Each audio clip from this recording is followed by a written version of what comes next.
ప్రయాణం మీకు ఎలా ఉంది అని చూడండి పబ్లిక్ బాగుందా కాదా? బాగుంది కానీ పబ్లిక్ చేసుకోవచ్చు. అంటే డబ్బులు పెట్టుంటే బాగా మంచిగా ఉంటుంది కదా, డబ్బులు లేకుంటే అయితే కొంచెం ఆగమే ఉంటుంది కదా.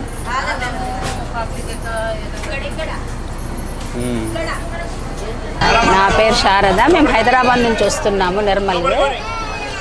మేము మార్నింగ్ 5:30కి ఎక్కామండి బస్సు. 5:30 నుంచి ఇప్పుడు ఎంత అవుతుంది టైము? 12 అయిపోయింది ఈ నిర్మల్కి వచ్చేసరికి. అయితే లాభం ఏంటంటే బాగుంది, టికెట్ లేకుండా ఎవరికైనా ప్రయాణం చేయడం, లాభంలో వెళ్ళడం అనేది ప్రతి జీవికి మంచి యూజే ఉంది. కానీ దీనివల్ల టైం వేస్ట్ ఎక్కువ ఉంది. First point time waste. ఇంకొకటి ఏంటంటే ఈ బస్సులు చాలా తక్కువగా ఉన్నాయి. 1-2 వేయడం జరుగుతుంది.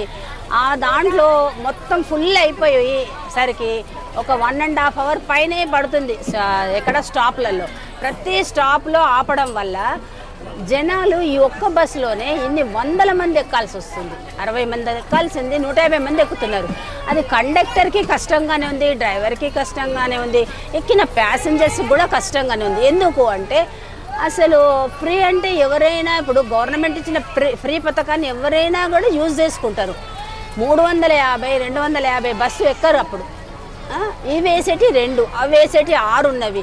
ఇది నిండిపోయిన తర్వాత దాంట్లోకి కంపల్సరీ వెళ్ళాల్సి వస్తుంది. ఫ్రీ పెట్టినందుకు అది మంచిగా చేయడా మాకు అర్థం అవ్వట్లేదు. ఎక్కువ మట్టుకు మాకు బాధనే కలిగిస్తుంది. ఫ్రీని గవర్నమెంట్ అడగలే, ఏ మహిళ అడగలే మాకు ఫ్రీ బస్ కావాలని. పెట్టారు కానీ దాన్ని సరిగ్గా చూసుకునే బాధ్యత కూడా గవర్నమెంట్. 1 అవర్కి ఒక ఫ్రీ బస్ వేయమనండి. రేట్స్ పోనీ ఫ్రీ బస్ లేకున్నా ఒక 500 కట్టండి, మంత్లీ ఎక్కడన్నా తిరగండి. అలాంటిది పెట్టినా బాగుంటుంది. గవర్నమెంట్కి లాభమే, ప్రజలకు లాభమే.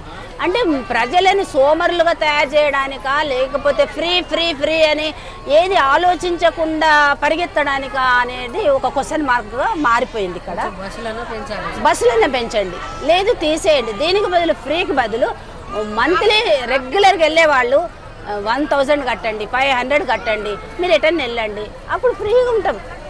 కానీ బస్సులు తగ్గించేసి ఫ్రీ అని చెప్పడం మాత్రం చాలా బాధాకరంగా ఉందండి. 350, 400 బస్సులేమో 4-5 ఉంటాయి ఇక్కడ బస్ స్టాప్లో. ఇది మాత్రం ఒకటే ఉంటుంది. చాలా బాధ అవుతుంది. చిన్న పిల్లలు, సంటి పిల్లలు వాళ్ళు బస్సులు ఎక్కితే సీట్లు లేవు. అందు గురించి మాకు వాళ్ళకు బాధనే ఉంది, మాకు బాధనే ఉంది. బస్సులన్నా పెంచండి, లేదు తీసేయండి. అవసరం కావాలని ఎవరు అడుగుతలేరు. లేదా సన్న బియ్యం ఇవ్వడం కానీ, చక్కెర, పిల్లల స్కూలు అది గవర్నమెంట్ నుంచి అక్కడ నుంచి రావాలి. పిల్లలు కూడా బతుకుతారు, మంచి వాళ్ళు, పేదవాళ్ళు కూడా బతుకుతారు.